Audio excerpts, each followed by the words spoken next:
بسم اللہ الرحمن الرحیم۔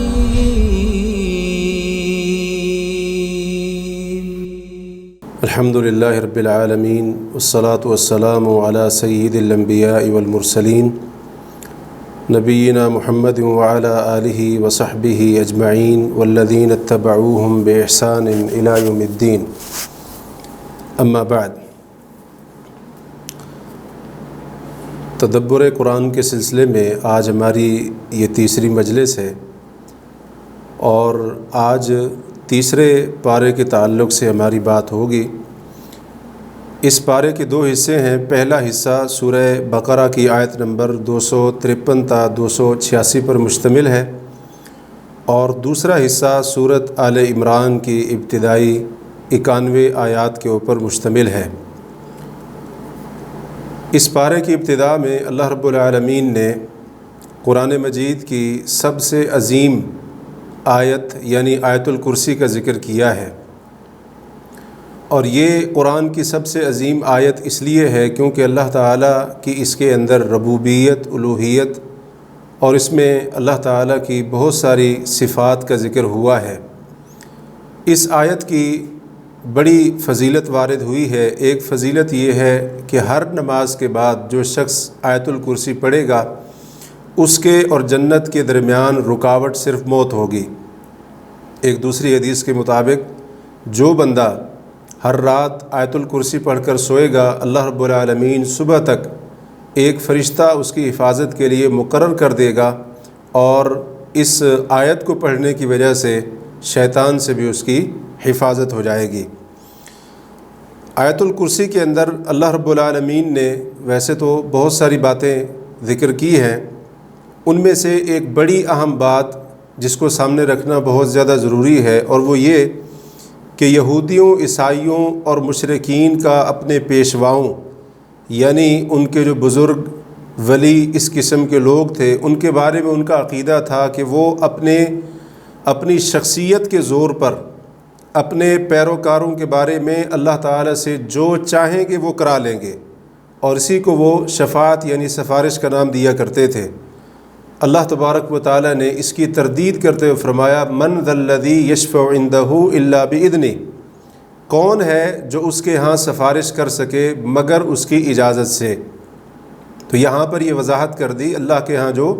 شفاعت ہوگی، سفارش ہوگی، وہ اللہ تعالیٰ کی اجازت سے ہوگی،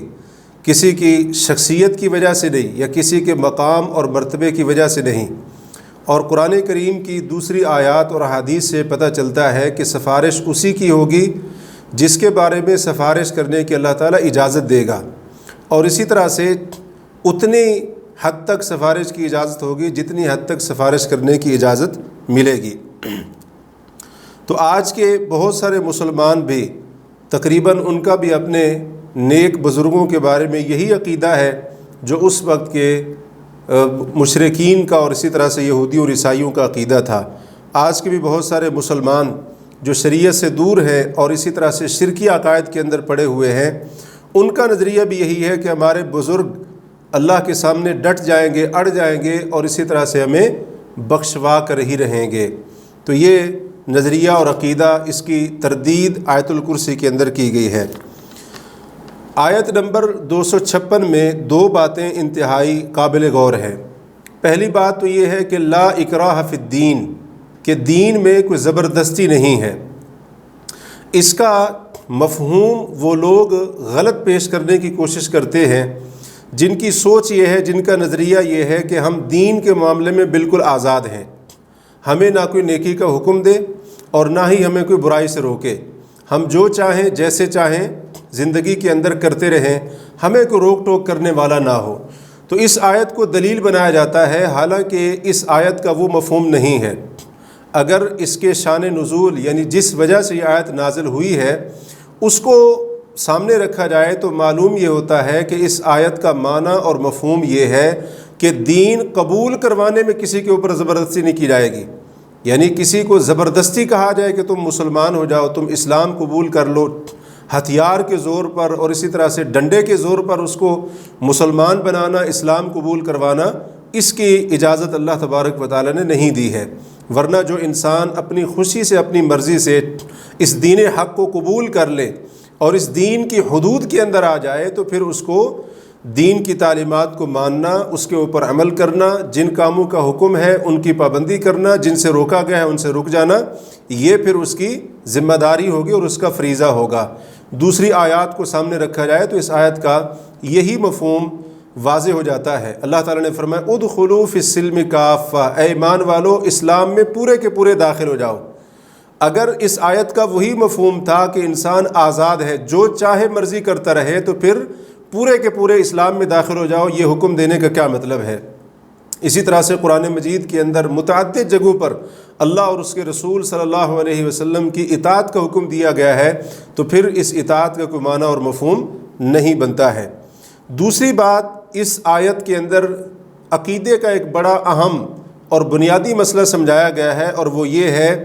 کہ اللہ تعالیٰ کی توحید پر ایمان لانے کے ساتھ ساتھ غیر اللہ کی عبادت کا انکار بھی ضروری ہے۔ یعنی اگر اللہ تعالیٰ کو کوئی شخص اکیلا مانتا ہے اور اسی طرح سے وہ اقرار کرتا ہے، اس کا یہ عقیدہ ہے کہ عبادت کے لائق صرف اللہ تعالیٰ ہے، تو اس کے اوپر یہ بات بھی ضروری ہو جاتی ہے کہ اللہ کے سوا دنیا کے اندر جس چیز کی، جس مخلوق کی، جس شکل میں بھی عبادت کی جا رہی ہے، اس مخلوق کی عبادت کو باطل سمجھے اور اس کے ساتھ کفر کرے اور اس کی عبادت کا انکار کرے۔ جب تک یہ نظریہ نہیں ہوگا، جب تک یہ چیز نہیں ہوگی، اس وقت تک بندے کی توحید مکمل نہیں ہو سکتی ہے،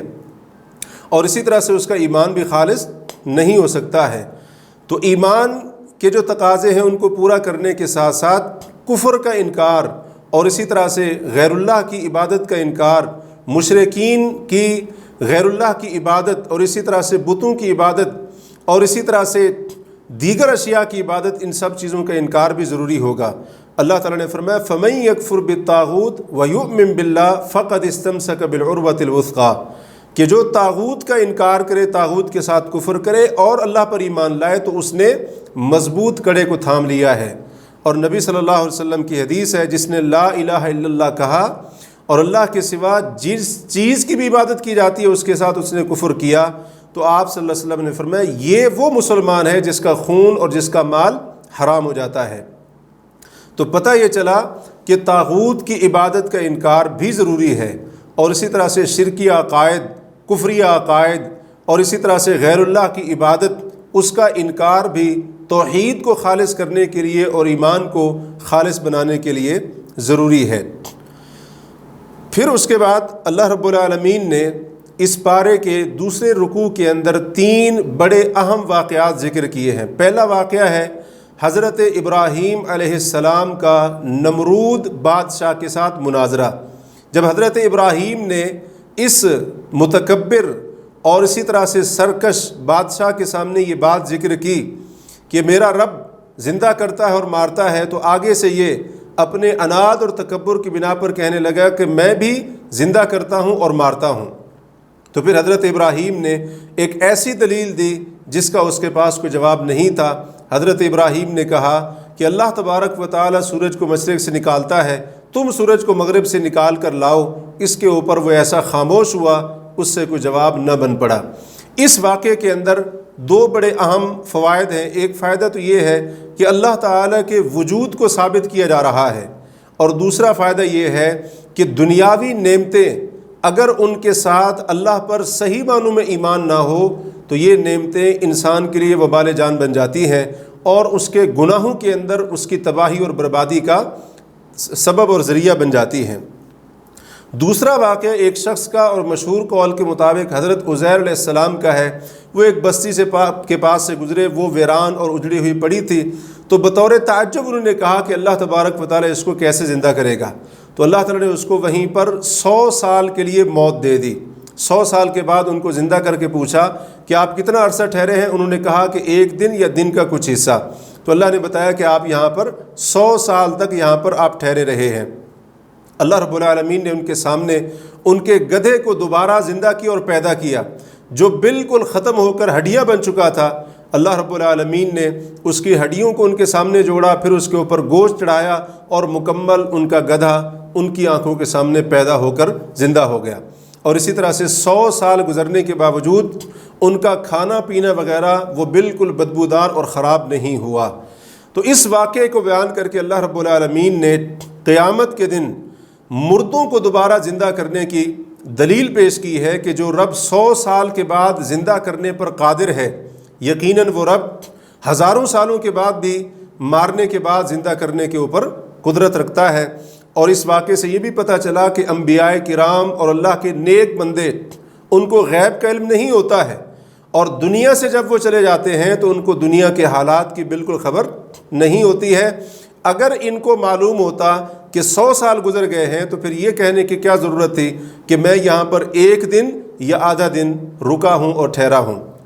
اور تیسرا واقعہ حضرت ابراہیم علیہ السلام کا ہے، جب انہوں نے اللہ تعالیٰ سے دعا کی کہ اللہ آپ مجھے دکھائیں کہ آپ قیامت کے دن مردوں کو دوبارہ کیسے زندہ کریں گے، تو اللہ رب العالمین نے ان کو حکم دیا کہ آپ 4 پرندے لیں اور ان کے ٹکڑے کریں اور ان کے ٹکڑوں کو مختلف پہاڑوں کے اوپر ڈالیں اور پھر ان کو بلائیں، وہ اڑتے ہوئے تیزی کے ساتھ آپ کے پاس آئیں گے، اور آپ کو معلوم ہونا چاہیے کہ اللہ تعالیٰ غالب اور حکمت والا ہے۔ تو اس واقعے کو بھی بیان کر کے اللہ تبارک و تعالیٰ نے مرنے کے بعد دوبارہ جو اٹھائے جانے کا عقیدہ ہے، جس کو بعث بعد الموت کہا جاتا ہے، اس کو اللہ تعالیٰ نے یہاں پر ثابت کیا ہے۔ پھر اس کے بعد اگلی آیات کے اندر اللہ تبارک و تعالیٰ نے صدقہ، اللہ کی راہ میں مال خرچ کرنا، اس کے بہت سارے فضائل اور اس سے متعلقہ بہت سارے احکام ذکر کیے ہیں۔ صدقہ کے فضائل بیان کرتے ہوئے اللہ تعالیٰ نے یہاں پر بتایا کہ اللہ کی راہ میں خرچ کرنا، صدقہ کرنا، اللہ تعالیٰ اس کے اوپر کئی گنا انسان کو بڑھا کر دیتا ہے، اور اسی طرح سے صدقے کی وجہ سے گناہوں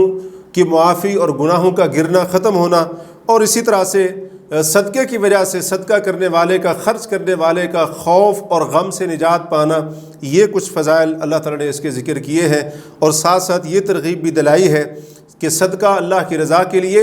دل کی خوشی اور دل کے یقین سے کرنا چاہیے، اور صدقہ کی قبولیت کے لیے ضروری ہے کہ صدقہ کرنے والا ریاکاری، احسان جتلانے اور جس پر صدقہ کیا ہے اس کو تکلیف پہنچانے سے باز رہے، ورنہ ریاکاری وغیرہ کی وجہ سے اس کا صدقے کا اجر بالکل باطل اور ضائع ہو جائے گا۔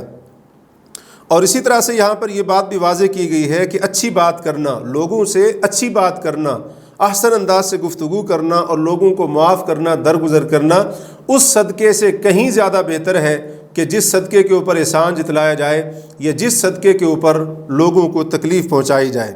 اور پھر ساتھ ساتھ چھپا کر صدقہ کرنے کی فضیلت بھی بیان کی گئی، اور یہ تعلیم بھی دی گئی ہے کہ بندے کو، یعنی جو صدقہ کرنے والا ہے، اس کو سفید پوش لوگوں کا خیال کرنا چاہیے۔ جو معاشرے کے اندر سفید پوش لوگ ہیں اور جو لوگوں کے سامنے اپنا ہاتھ عام طور پر نہیں پھیلاتے، تو وہ مسکین فقراء ان کی تلاش میں بھی بندہ رہے اور ان کے اوپر صدقہ کرے اور ان کو تلاش کر کے ان کے اوپر اپنے مال کو خرچ کرے، تاکہ صدقہ اس کے جو حقیقی ضرورت مند ہیں ان تک پہنچ سکے۔ اور پھر اللہ رب العالمین نے صدقے کا ذکر کرتے ہوئے ایک بڑی ہی اہم مال عبادت، نظر و نیاز، جس کو ہم منت کا نام دیتے ہیں، اس کا ذکر کیا ہے۔ اور شریعت کی تعلیمات سے پتہ چلتا ہے کہ نظر کا پورا کرنا ضروری ہوتا ہے، البتہ اگر نظر غیر اللہ کے لیے مانی گئی ہو، غیر اللہ کے نام کی نیاز اور منت، اور اسی طرح سے اللہ کی نافرمانی، گناہ کے لیے مانی گئی نظر اور منت، اس کو پورا کرنا ضروری نہیں ہے، بلکہ اس کو چھوڑ دینا ہی واجب ہوگا۔ چونکہ نظر اور منت ماننا یہ خالصتاً عبادت ہے، اس لیے یہ عبادت بھی اللہ تعالیٰ کے سوا کسی اور کے لیے جائز نہیں ہے۔ اور پھر اس کے بعد اللہ رب العالمین نے سود کی قباحت اور اسی طرح سے اس کے خاتمے کے لیے کچھ چیزوں کا ذکر فرمایا ہے۔ سود کی قباحت اور حرمت کو بیان کیا گیا، اور جو سود خور ہیں ان کی طرف سے جو شکوک اور شبہات پیش کیے جاتے ہیں یا پیش کیے جاتے تھے، اللہ نے ان کی تردید فرمائی، اور ساتھ ساتھ سود خوروں کا انجام بھی بیان کر دیا کہ سود خور پاگل ہو کر، مخبوط الحواس ہو کر اٹھائے جائیں گے، اور اسی طرح سے وہ جہنمی ہیں، جہنم کی وعید سنائی گئی، اور ساتھ ساتھ یہ وعید بھی بیان کی گئی ہے ایمان والوں کو خاص طور پر مخاطب کر کے کہ اللہ اور اس کے رسول کی طرف سے حکم آ جانے کے بعد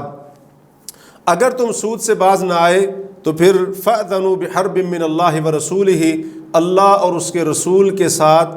یا اللہ اور اس کے رسول کی طرف سے جنگ کرنے کے لیے تم آگاہ ہو جاؤ۔ یعنی اللہ اور اس کے رسول کے ساتھ سود کھانے کھلانے کو، سودی لین دین کرنے کو اعلان جنگ قرار دیا گیا ہے۔ یہ بہت بڑی وعید ہے، اور قرآن کے اندر یہ وعید کسی اور گناہ کے اوپر نہیں دی گئی ہے۔ اس سے پتہ چلا کہ سود کھانا یہ بہت بڑا گناہ، کبیرہ گناہ ہے، بلکہ ایک حدیث سے پتہ چلتا ہے کہ یہ مہلک گناہ ہے، جو انسان کو اور اسی طرح سے جس معاشرے کے اندر یہ گناہ پایا جاتا ہو اس انسان کو اور اس معاشرے کو تباہ و برباد کر کے رکھ دیتا ہے۔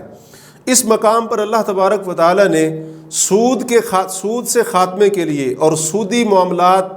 سودی قرضے وغیرہ ان چیزوں سے جان چھڑانے کے لیے کچھ تجاویز بھی پیش کی ہیں۔ تو آج بہت سارے مسلمان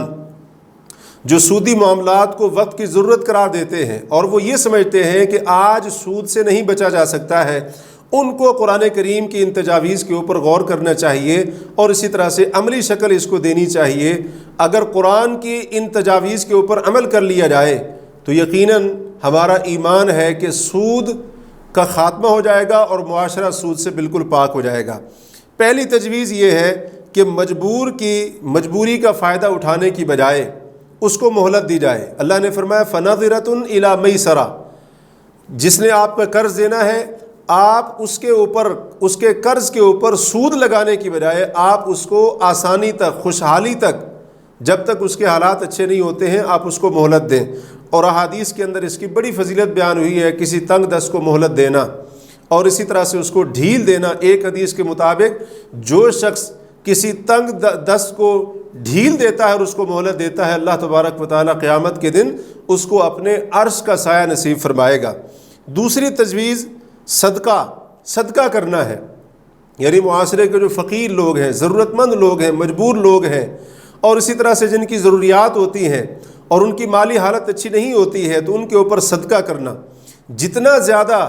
امیر لوگ، دولت مند لوگ معاشرے کے غریب اور مساکین کے اوپر صدقہ کرتے جائیں گے، جس قدر صدقے کی تعداد بڑھتی جائے گی سود کا خود بخود خاتمہ ہوتا جائے گا۔ خاص طور پر قرض اگر مسکین اور فقیر بندہ، تنگ دست آدمی واپس نہیں کر سکتا تو اس کے اوپر قرض کو صدقہ کر دینا، یعنی اس سے قرض واپس نہ لینا، تو یہ چیز سود کے خاتمے کے لیے ضروری ہے۔ اللہ تعالیٰ نے قرآن کے اندر فرمایا یمحق اللہ الربا ویربی الصدقات، کہ اللہ تعالیٰ سود کو مٹاتا ہے اور صدقات کو بڑھاتا ہے۔ اور تیسری تجویز یہاں پر یہ پیش کی گئی کہ بلا فائدہ اور بلا سود قرض کی فراہمی۔ جو ضرورت مند لوگ ہیں آپ اس کو قرض دیتے ہیں تو قرض کے اوپر کوئی فائدہ نہ لیں اور قرض کے اوپر سود نہ لگائیں، بلکہ ان کے اوپر احسان کرتے ہوئے، نیکی کرتے ہوئے اللہ کی رضا کے لیے ان کو قرض دیں، تو یہ سود کے خاتمے کا ایک ذریعہ بنے گا۔ اس لیے اللہ تعالیٰ نے اگلی آیت کے اندر، یعنی آیت نمبر 282 جو قرآن کی سب سے بڑی آیت ہے، جس کو آیت دین کہا جاتا ہے، اس کے اندر قرض کے معاملات اور اس کے احکام ذکر کیے ہیں۔ قرض کی مدت طے کر لی جائے، اللہ نے یہ تعلیم دی، قرض کو لکھ لیا جائے اور اس کے اوپر گواہ بھی بنا لیے جائیں، یہ چیزیں اللہ نے ذکر کی ہیں۔ اور ساتھ یہ بتایا کہ جو شخص گواہی کو چھپاتا ہے اس کا دل گناہ گار ہے۔ تو پتہ یہ چلا کہ گواہی کا چھپانا گناہ ہے۔ اگر گواہی کا چھپانا گناہ ہے تو جھوٹی گواہی دینا اس سے کہیں بڑا جرم ہے اور کہیں بڑا اس سے گناہ ہے۔ اور پھر اس سورت کا اختتام 2 عظیم آیات کے اوپر ہوا ہے جن کی احادیث کے اندر بڑی فضیلت آئی ہے۔ ایک حدیث کے مطابق سورہ بقرہ کی آخری جو آیتیں ہیں، یہ معراج کی رات نبی صلی اللہ علیہ وسلم کو جو 3 چیزیں عطا کی گئیں ان میں سے ایک چیز یہ سورہ بقرہ کی آخری آیتیں بھی ہیں۔ ایک حدیث کے مطابق نبی صلی اللہ علیہ وسلم کو سورہ بقرہ کی یہ جو آخری آیتیں ہیں، عرش کے نیچے جو خزانے موجود ہیں ان خزانوں میں سے یہ عطا کی گئی ہیں۔ اور ایک حدیث کے مطابق جو شخص رات کو سورہ بقرہ کی آخری 2 آیتیں پڑھ لیتا ہے تو یہ 2 آیتیں یعنی ان کا پڑھنا اس کے لیے کافی ہو جاتا ہے۔ پھر اس کے بعد اس پارے کا دوسرا حصہ شروع ہوتا ہے اور وہ ہے سورہ آل عمران کی ابتدائی 91 آیات۔ سورۃ آل عمران کی فضیلت احادیث کے اندر وارد ہوئی ہے اور سورہ بقرہ کے ساتھ اس کی فضیلت ایک حدیث کے اندر اس طرح سے آئی ہے۔ نبی علیہ الصلوۃ والسلام نے فرمایا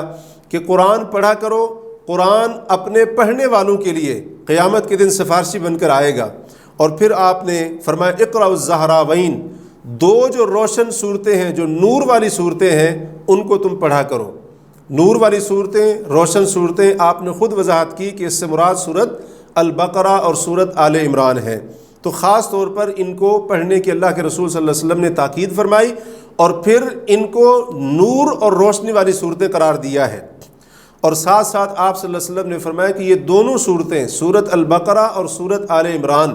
قیامت کے دن اپنے پڑھنے والے کے بارے میں آ کر اللہ تعالیٰ سے جھگڑیں گی، معنی یہ ہے کہ اس کے حق میں سفارش کریں گی۔ تو یہ اس صورت کی فضیلت ہے۔ اس صورت کی ابتدا اللہ تعالیٰ کی توحید سے اور اللہ تعالیٰ کی دو عظیم صفتوں سے ہوئی،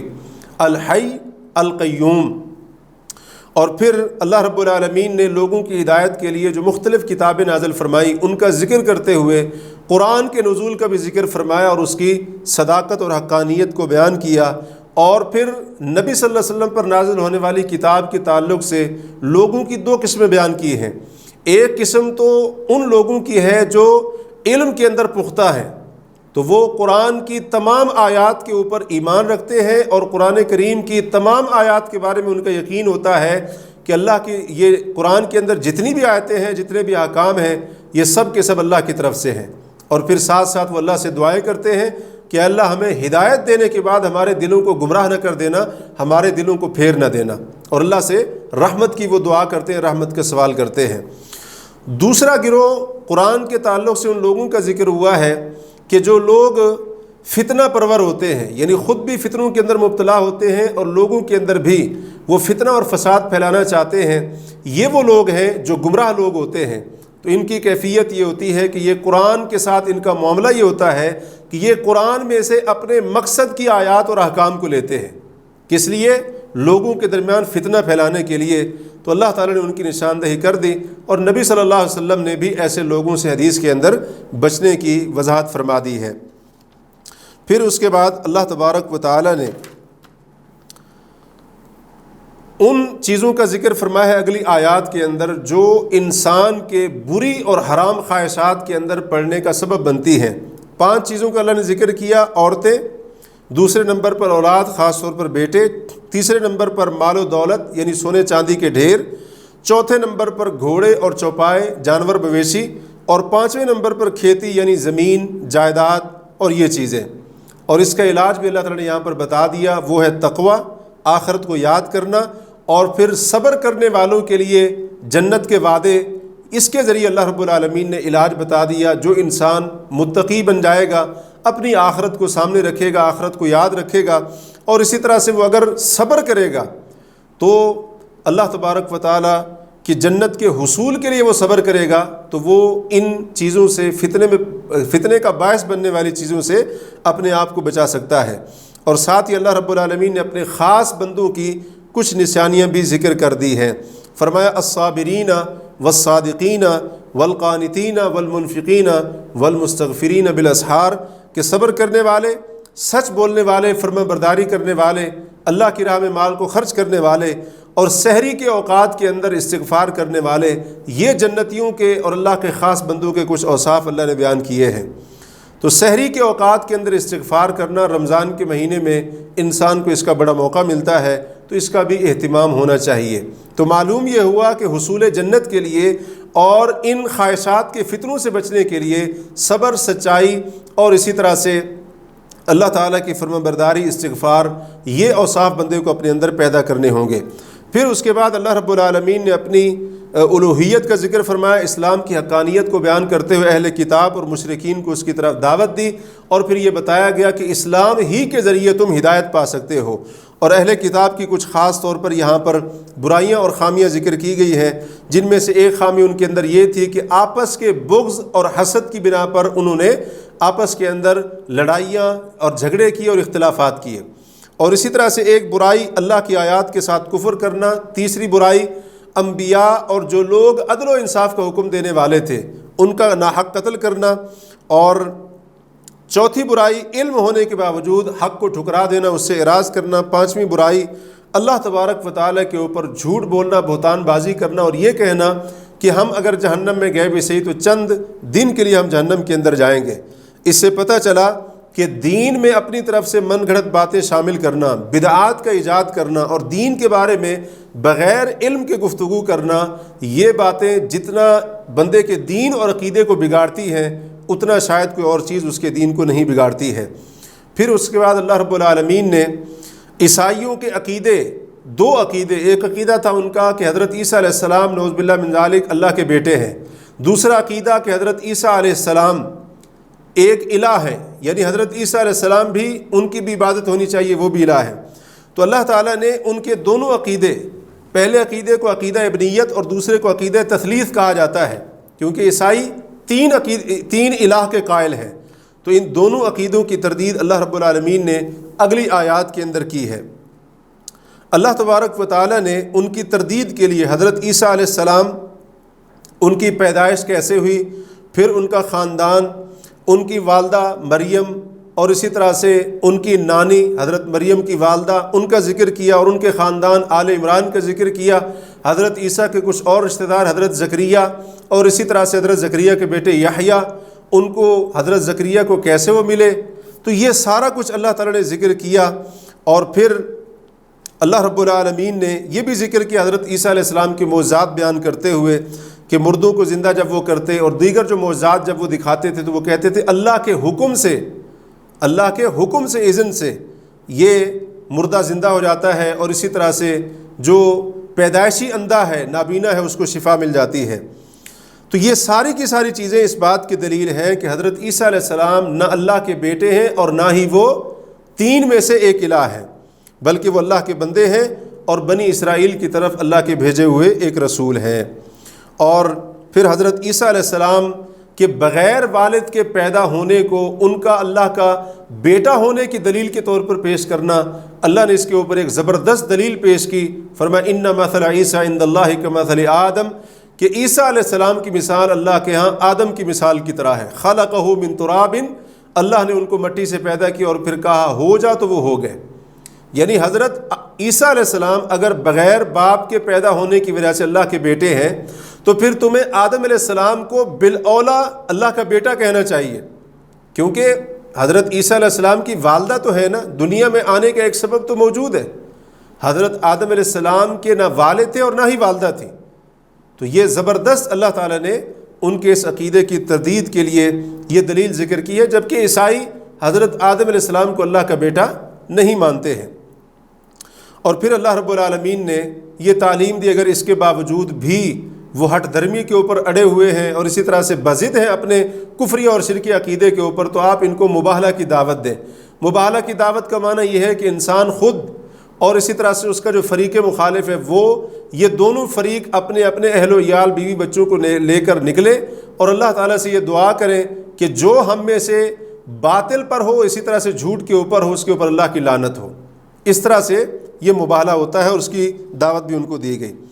تو یہ جو پورا ذکر ہوا ہے اس کے اندر بہت ساری باتیں وہ قابل غور ہیں۔ ان میں سے ایک بات قابل غور یہ ہے کہ والدین کی اپنی اولاد کے حق میں دعا، اس کی بڑی تاثیر ہوتی ہے۔ حضرت مریم کی والدہ نے یہ دعا کی تھی وَإِنِّي أُعِيذُهَا بِكَ وَذُرِّيَّتَهَا مِنَ الشَّيْطَانِ الرَّجِيمِ، کہ اللہ میں مریم کو اور اس کی اولاد کو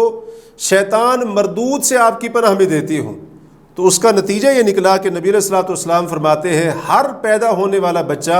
شیطان اس کو تکلیف پہنچاتا ہے سوائے مریم اور ان کے بیٹے حضرت عیسیٰ علیہ السلام کے۔ تو حضرت مریم کی والدہ کی دعا ان کے حق میں، ان کے اولاد کے حق میں قبول ہوئی اور شیطان ان دونوں کو تکلیف اور نقصان نہیں پہنچا سکا۔ دوسری چیز، حضرت مریم نے یہ نظر مانی تھی جب وہ پیٹ سے تھیں، حمل سے تھیں، تو انہوں نے نظر مانی تھی کہ اللہ جو میرے پیٹ میں ہے میں اس کو